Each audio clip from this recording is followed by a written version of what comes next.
ನಿಲ್ಲಿಸಿದ್ದಾರೆ.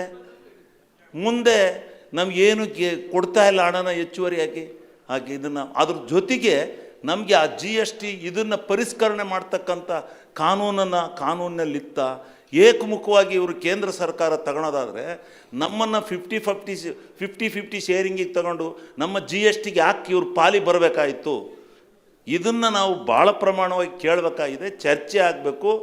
ನಮ್ಮ ಅಧ್ಯಕ್ಷರು ಸ್ವಲ್ಪ ನಮಗೆಲ್ಲ ಅವಕಾಶ ಕೊಟ್ಟರೆ ನಾವು ಪೂರ್ಣ ಪ್ರಮಾಣದಲ್ಲಿ, ನಾನು ಈಗಾಗಲೇ ಪೂರ್ಣವಾಗಿ ಓದಿದ್ದೀನಿ, ಅವ್ರು ಏನೇನು ಅನ್ಯಾಯ ಮಾಡಿರೋದ್ರಿಂದ ನಾವು ರಾಜ್ಯದಲ್ಲಿ ಇವತ್ತು ಈ ರೆವಿನ್ಯೂ ಡಿಫಿಸಿಯೇಟ್ಗೆ ಹೋಗಬೇಕಾಗಿದೆ. ರೆವಿನ್ಯೂ ಡಿಫಿಸಿಯೇಟ್ಗೆ ಯಾಕೆ ಹೋಗ್ತಾ ಇದ್ದೋ?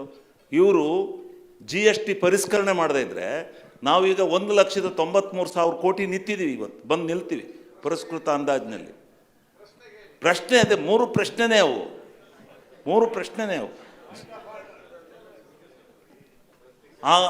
ಆದರೆ ನಾವು ಇವತ್ತು 2,08,000 ಕೋಟಿ ಮಾಡ್ತೀವಿ ಅಂತೇಳಿ ಆದಾಯ ತರ್ತೀವಿ ಅಂತ ಹೇಳಿದ್ದು.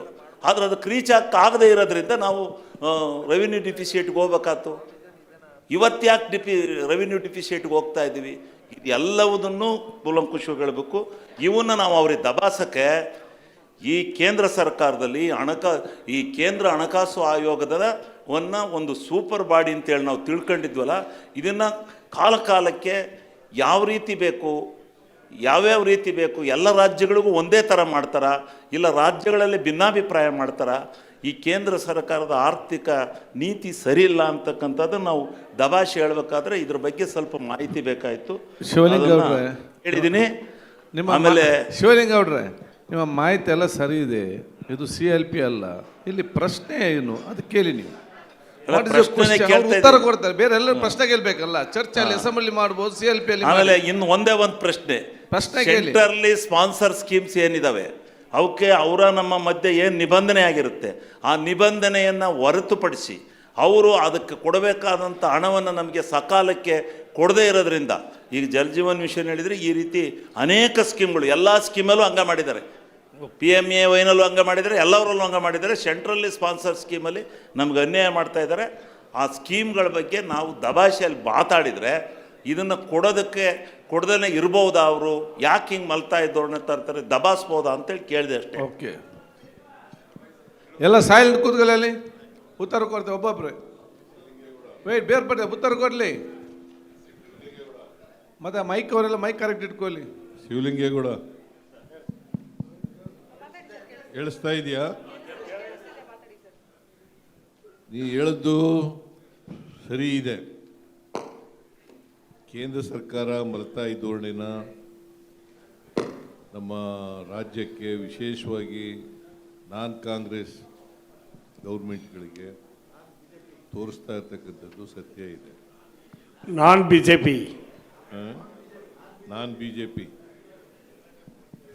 ಬಿಜೆಪಿ ಗೌರ್ಮೆಂಟ್ಗಳಿಗೆ ತೋರಿಸ್ತಾ ಇರ್ತಕ್ಕಂಥದ್ದು ಸತ್ಯ ಇದೆ.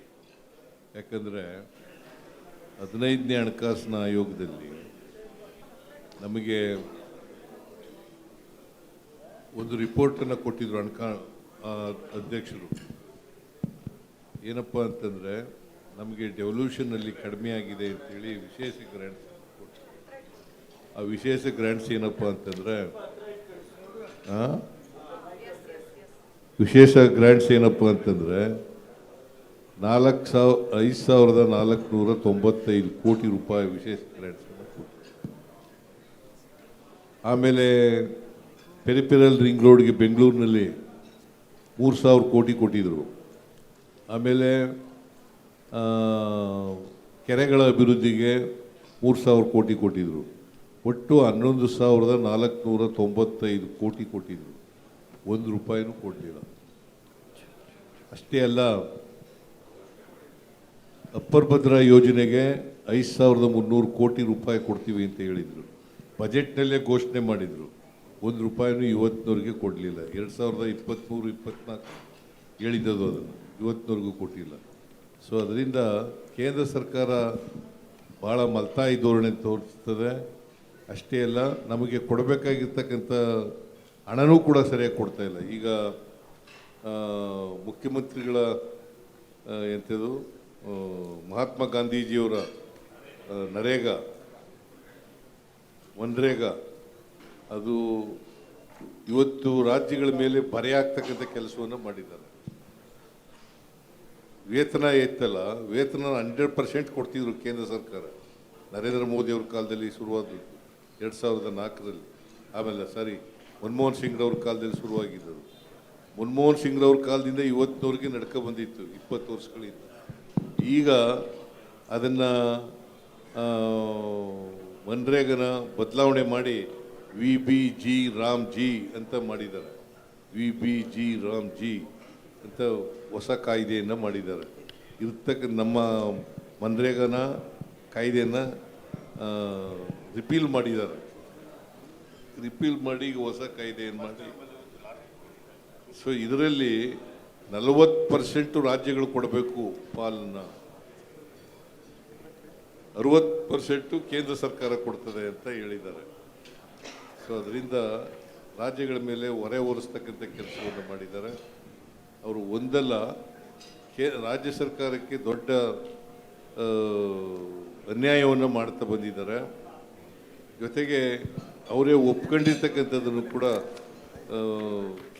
15th ಫೈನಾನ್ಸ್ ಕಮಿಷನ್ ಅವ್ರು ಕೊಟ್ಟಿದ್ದಂಥ ಹಣನೂ ಕೂಡ ಕೊಡ್ತಾ ಇಲ್ಲ. ಅದರಿಂದ ಮಲ್ತಾಯಿ ಧೋರಣೆ ತೋರಿಸ್ತಾ ಇದ್ದಾರೆ. ಒಂದು ನಂಬರ್ 1, ಸೆಂಟ್ರಲಿ ಸ್ಪಾನ್ಸರ್ಡ್ ಸ್ಕೀಮ್ಗಳಿಗೆ ಸರಿಯಾದ ರೀತಿಯಲ್ಲಿ ಹಣ ಕೊಡ್ತಾ ಇಲ್ಲ, ಕಡಿಮೆ ಮಾಡ್ತಾ ಬರ್ತಾ ಇದ್ದಾರೆ. 80-20 ಇತ್ತು, ಅದನ್ನು ಈಗ 50-50ಕ್ಕೆ ಮಾಡಿಬಿಟ್ಟಿದ್ದಾರೆ. BR ಪಾಟೀಲ್, ನೆಕ್ಸ್ಟ್ ದರ್ಶನ್ ಪುಟ್ರೆ. BR ಪಾಟೀಲ್ ಬಜೆಟ್ ಬಗ್ಗೆ ನೀನೇ ಬಜೆಟ್ ಮಾಡಿದ್ದಿಲ್ಲ, ಜೋರಾಗಿ ಮಾತಾಡಿ. ಜೋರಾಗಿ ಮಾತಾಡು. ಈಗ ನಮ್ಮ ವಿರೋಧಿಗಳ ಆರೋಪ ಏನಿದೆ ಅಂದ್ರೆ 15ನೇ ಹಣಕಾಸಿನ ಆಯೋಗದಿಂದ ಬರಬೇಕಾದಂತ ಹಣ ಯಾಕೆ ಕಡಿಮೆ ಬರ್ತು ಅಂದ್ರೆ ನೀವು ಸ್ಥಳೀಯ ಸಂಸ್ಥೆಗಳ ಚುನಾವಣೆ ನಡೆಸಲಿಲ್ಲ, ಆ ಕಾರಣಕ್ಕಾಗಿ ಬರಬೇಕಾದಂತ ದುಡ್ಡು ಬರಲಿಲ್ಲ ಅನ್ನುವಂಥದ್ದು ಇದೆ. ಅದು ಎಷ್ಟು ಮಟ್ಟಿಗೆ ಸತ್ಯ ಮತ್ತು ಅದು ಏನು ನಿಲ್ಲುವಂಥದ್ದು ಹೇಳಬೇಕು. ಆಮೇಲೆ ನಾವು ಮಾತಾಡೋದಂಥದ್ದನ್ನ ಸಂಪೂರ್ಣವಾಗಿ ನಾವು ತಿಳ್ಕೊಂಡಿದ್ದೀವಿ ಮತ್ತು ಬಜೆಟ್ ಅನ್ನು ಓದಿದ್ದೀವಿ. ಈಗ ತಾತ್ವಿಕ ಮತ್ತು ಸೈದ್ಧಾಂತಿಕ ಸಂಘರ್ಷವೂ ಕೂಡ ಇದರಲ್ಲಿ ಎದ್ದು ಕಾಣ್ತಾ ಇದೆ.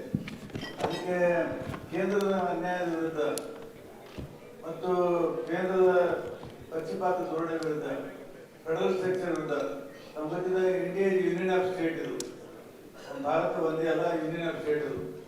ಈ ಸಂದರ್ಭದಲ್ಲಿ ಕಾನೂನಿನ ಹೋರಾಟ ಏನಾದರೂ ನಾವು ತಾವು ಮಾಡಲಿಕ್ಕೆ ಯೋಚನೆ ಮಾಡಿದ್ರೆ ಅಂತ ಓಕೆ.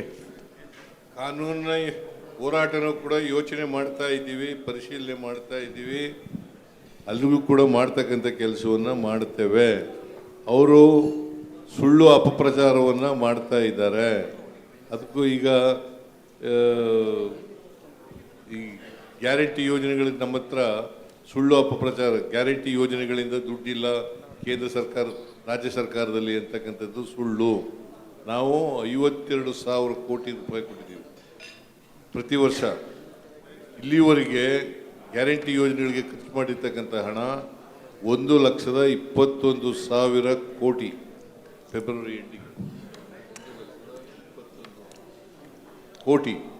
ಅದರಿಂದ ಅವರು ಹೇಳ್ತಕ್ಕಂಥದ್ರಲ್ಲಿ ಯಾವುದೇ ಉರುಳಿಲ್ಲ ಅಂತಕ್ಕಂಥ ಮಾತುಗಳನ್ನು ತಾವು ಕೂಡ ಬಜೆಟ್ ಪ್ರಿಪ್ರೇಷನ್ನಲ್ಲಿ ಸಂಪೂರ್ಣ ಸಹಕಾರವನ್ನು ಕೊಟ್ಟಿದ್ದೀರಿ, ನೀವು ಕೂಡ ಇದ್ರಿ. ಅದರಿಂದ ನಿಮಗೆ ಗೊತ್ತಿದೆ ಎಲ್ಲ ಅಂತ ನಾನು ಭಾವಿಸ್ಕೊಂಡಿದ್ದೇನೆ. ಇಲ್ಲ, ಇದು ನಮ್ಮ ಸರ್ಕಾರದ ಇದು ಒಂದು ಬಜೆಟ್ ಪ್ರಿಪರೇಷನ್ ಮಾಡಿ ಒಳ್ಳೆ ಬಜೆಟ್ ಅನ್ನು ಕೊಟ್ಟಿದ್ದೀರಿ. ಎಲ್ಲ ಆರ್ಥಿಕ ಸಂಕಷ್ಟದ ಮಧ್ಯೆ ಕೂಡ ಎಲ್ಲ ವಲಯಗಳಿಗೆ, ಎಲ್ಲ ವರ್ಗಗಳಿಗೆ ಅನುದಾನವನ್ನು, ಅಭಿವೃದ್ಧಿಗೆ ಅನುದಾನವನ್ನು ಹೊಂದಿದ್ದೀರಿ, ಸಂತೋಷ. ಆದರೆ ಇವತ್ತು ಆಡಳಿತದಲ್ಲಿ ಸೋರಿಕೆ ಮತ್ತು ಅವ್ಯವಸ್ಥೆಯನ್ನು ಕೂಡ ಸರಿ ಮಾಡಿದ್ರೆ ಅಭಿವೃದ್ಧಿ ಆಗಲಿಕ್ಕೆ ಸಾಧ್ಯತೆ. ಇದೊಂದು ಸಲಹೆ, ಪ್ರಶ್ನೆ ಅಲ್ಲ ಇದು. ಮತ್ತು ಏನು 16ನೇ ಹಣಕಾಸಿನ ಆಯೋಗದ ಅಧ್ಯಕ್ಷರಿಗೆ ನಾನು ಹೋಗಿ ಭೇಟಿ ಮಾಡಿದೆ. ಅವ್ರು ಏನ್ ಹೇಳಿದ್ರು ಗೊತ್ತಾ, 73 ಮತ್ತು 74 ತಿದ್ದುಪಡಿ ತಪ್ಪು, ಇದು ಸಂಪೂರ್ಣ ಸಂವಿಧಾನದ ತಿದ್ದುಪಡಿ. BR ಪಾಟೀಲ್ ಅವರೇ, ಅದು ಮತ್ತೆ ಕೇಶವ್ ಸಿಗ್ತಾರೆ, ಮಾತಾಡ್ಬೋದು. ಈಗ ನಮ್ಮ ಈ ಬಜೆಟ್ಗೆ ಸಂಬಂಧ ಏನಾದ್ರು ಕ್ವಶನ್ಸ್ ಇದ್ರೆ ಕೇಳಿ. ಅದೇನು ಅಂದರೆ ಬೇರೆಯವ್ರ ಪ್ರಶ್ನೆ ಕೇಳಲಿಕ್ಕೆ ತಯಾರಿದ್ದಾರೆ ಇಲ್ಲಿ. ಐಡಿಯಾಲಜಿಕಲ್ ವಾರ್ ಕೂಡ ನಡೆದಿದೆ ಅನ್ನುವಂಥದ್ದನ್ನು ಫೆಡರಲ್ ಸ್ಟ್ರಕ್ಚರ್ ಓಕೆ. ಈಗ 14ನೇ ಹಣಕಾಸಿನ ಆಯೋಗದ ಅಧ್ಯಕ್ಷರು ಹೇಳಿದ್ರು 73, 74 ತಿದ್ದುಪಡಿನೇ ತಪ್ಪು ಅಂತ ಹೇಳಿದ್ರು ನನಗೆ. ಇದ್ರ ಮೇಲೆ ಇದ್ರ ಬಗ್ಗೆ ತಮ್ಮದೇನು ಅಭಿಪ್ರಾಯ? ಅದು ತೊಂದರೆ ಇಲ್ಲ. ಈಗ ನಾನು ಅವ್ರ ಮೇಲೆ ಕಾಮೆಂಟ್ ಮಾಡೋಕ್ಕೆ ಹೋಗಲ್ಲ. ಬಟ್ 73, 74ನೇ ತಿದ್ದುಪಡಿನ ರಾಜೀವ್ ಗಾಂಧಿಯವರು ಪ್ರಧಾನಮಂತ್ರಿ ಆಗಿದ್ದಾಗ ತೆಗೆದಿದ್ದದು. ಅದರಿಂದ ಮಹಿಳೆಯರಿಗೆ ಮೀಸಲಾತಿ ಸಿಕ್ತು, ಹಿಂದುಳಿದವರಿಗೆ ಮೀಸಲಾತಿ ಸಿಕ್ತು, ಅಲ್ಪಸಂಖ್ಯಾತರಿಗೆ ಮೀಸಲಾತಿ ಸಿಕ್ತು, ಅಧ್ಯಕ್ಷ ಉಪಾಧ್ಯಕ್ಷ ಸ್ಥಾನಗಳಲ್ಲಿ ಮೀಸಲಾತಿ ದಲಿತ ವರ್ಗದವರ ಜನರಿಗೆ ಸಿಕ್ತು, ಪರಿಶಿಷ್ಟ ಜಾತಿ ಪರಿಶಿಷ್ಟ ವರ್ಗದವರಿಗೆ. ಇಲ್ಲೇ ಹೋದರೆ 73ನೇ ತಿದ್ದುಪಡಿ ಮಾಡದೆ ಹೋಗಿದ್ರೆ, 74ನೇ ತಿದ್ದುಪಡಿ ಮಾಡದೆ ಹೋಗಿದ್ರೆ ಈ ಅವಕಾಶ ಸಿಗ್ತಾ ಇರಲಿಲ್ಲ ಅಂತಕ್ಕಂಥದ್ದನ್ನು ನೀವು ಪಾಪ ಅವ್ರಿಗೆ ಹೇಳಿದ್ದೀರಿ ಅಂತ ನಾನು ಅನ್ಕೊಂಡಿದ್ದೀನಿ. ಪ್ರಕಾಶ್ ಕೋಲಿವಾಡ್, ಒಂದು ಬಾರಿ ಈ ಬಜೆಟ್ ಸಂಬಂಧ ಡಿಸ್ಕಷನ್ ಮಾತ್ರ ನೀವು ಪ್ರಶ್ನೆ ಕೇಳಿ. Next Darshan Puttanna, next mike ಕೊಡಿ ಪುಟ್ಟಣ್ಣ. Sir, next Nagaraj. ಧನ್ಯವಾದಗಳು ಸರ್ ಸನ್ಮಾನ್ಯ ಮುಖ್ಯಮಂತ್ರಿಗಳಿಗೆ. ಬಹಳ ಸರಳವಾಗಿ ಒಬ್ಬ ಲೇಮ್ಯಾನು ಕೂಡ ಬಜೆಟ್ ಅಂದರೆ ಏನು ಅಂತ ಅರ್ಥ ಆಗೋ ರೀತಿಯಲ್ಲಿ, ಯಾಕಂದ್ರೆ ನಾನು ಇಂಜಿನಿಯರು, ನಾನು ಬಜೆಟ್ ಬಗ್ಗೆ ಎಲ್ಲೂ ಓದಿರೋದೇ ಇಲ್ಲ, ಅದರಿಂದ ನನಗೂ ಕೂಡ ಅರ್ಥ ಆಗೋ ರೀತಿಯಲ್ಲಿ ಭಾಳ ಸರಳವಾಗಿ ನಮಗೆ ಅರ್ಥ ಮಾಡಿಸಿದ್ದಕ್ಕೆ ಧನ್ಯವಾದಗಳನ್ನು ಅರ್ಪಿಸ್ತಾ, ನಿಮ್ಮ ಕ್ಷೇತ್ರಕ್ಕೆ ಏನು ಬಂದಿಲ್ಲ ಅನ್ನೋದಾದರೆ ಅನಕ್ಷರಲ್ಲಿ ಓದು ಅಂತ ಹೇಳಿದ್ರಿ. ಅನಕ್ಷರಲ್ಲಿ ಸಮಾಧಾನಕಾರ ಇಲ್ಲದಿದ್ದರೆ ಬಂದು ನಾವು ತಮ್ಮನ್ನು ಅಪ್ರೋಚ್ ಮಾಡ್ಬೋದಾ ಅಂತ ಪ್ರಶ್ನೆ. ಏನು ಅನಕ್ಷರಿಯಲ್ಲಿ ಬರ್ದೇ ಇದ್ರ ತಮ್ಮನ್ನು ಮತ್ತೆ ನಮ್ಗೆ ಬೇರೆ ದಾರಿ ಇದೆಯಾ ತಮ್ಮನ್ನು ಈಗ ಅಪ್ರೋಚ್? ಮುಂದಿನ ವರ್ಷದ ಬಜೆಟ್ ಏನು ಮಾಡಬೇಕು ಅಂತಕ್ಕಂತ ಹೇಳಿದ್ದೀನಿ. ಮುಂದೆ ಸಪ್ಲಿಮೆಂಟ್ರಿ ಮಾಡುವಾಗ ನಿಮ್ಮ ಕ್ಷೇತ್ರದಲ್ಲಿ ಏನಾದ್ರು ಇದ್ದರೆ, ಭಾಳ ಇಂಪಾರ್ಟೆಂಟ್ ಇದ್ದರೆ ಅದು ಮಾಡ್ಕೊಳ್ಳೋಣ. Thank you. ದರ್ಶನ್ ಪುಟ್ನಾಯ, ನೆಕ್ಸ್ಟ್ ನಾಗರಾಜ್.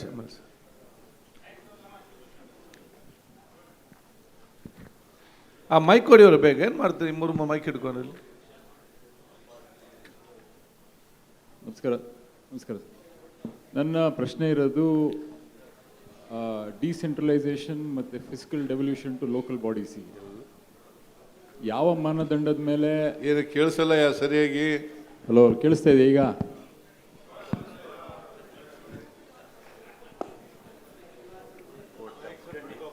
ನನಗೆ ಪ್ರಶ್ನೆ ಇರೋದು ಡಿಸೆಂಟ್ರಲೈಸೇಷನ್ ಮತ್ತು ಫಿಸಿಕಲ್ ಡೆವಲ್ಯೂಷನ್ ಲೋಕಲ್ ಬಾಡೀಸಿಗೆ ಯಾವ ಮಾನದಂಡದ ಮೇಲೆ ಬಜೆಟಲ್ಲಿ ಫಿಸಿಕಲ್ ಡೆವಲ್ಯೂಷನ್ ಲೋಕಲ್ ಬಾಡೀಸಿಗೆ ಮಾಡ್ತಿದ್ದೀರಿ? ಇವಾಗಿರೋ ಪ್ರಕಾರ ಬರೀ ಸಿಂಗಲ್ ಡಿಜಿಟ್ಸ್ ಇದೆ, ಅದನ್ನು ಜಾಸ್ತಿ ಮಾಡೋಕ್ಕೆ ಏನು ಮಾಡಬೇಕು ಅನ್ನೋದ್ರ ಬಗ್ಗೆ ಪ್ರಶ್ನೆ. ರಾಜ್ಯ ಮತ್ತು ಲೋಕಲ್ ಬಾಡೀಸು, ಅದು ಮುನ್ಸಿಪಾಲ್ಟಿಗಳಿರ್ಬೋದು, ಪಂಚಾಯತ್ ಇನ್ಸ್ಟಿಟ್ಯೂಷನ್ಗಳಿರ್ಬೋದು, ಇದಕ್ಕೆ ಬರ್ತಕ್ಕಂಥ ತೆರಿಗೆಯಲ್ಲಿ ಎಷ್ಟು ಹಣ ಖರ್ಚು ಮಾಡಬೇಕು ಅಂತಕ್ಕಂಥದ್ದಕ್ಕೆ ಸ್ಟೇಟ್ ಫೈನಾನ್ಸ್ ಕಮಿಷನ್ ಇದೆ. ಸ್ಟೇಟ್ ಫೈನಾನ್ಸ್ ಕಮಿಷನ್ನವರು ಈಗ ತಾನೇ ರಿಪೋರ್ಟ್ ಕೊಟ್ಟಿದ್ದಾರೆ. ಆ ರಿಪೋರ್ಟ್ನಲ್ಲಿ 48% ಹೆಚ್ಚಿಗೆ ಮಾಡಿದ್ದೀವಿ ಲೋಕಲ್ ಬಾಡೀಸ್ಗೆ ಮತ್ತು ಪಂಚಾಯತ್ ಇನ್ಸ್ಟಿಟ್ಯೂಷನ್ಸ್ಗಳಿಗೆ. ಅದರಲ್ಲಿ 35% ಲೋಕಲ್ ಬಾಡೀಸ್ಗೆ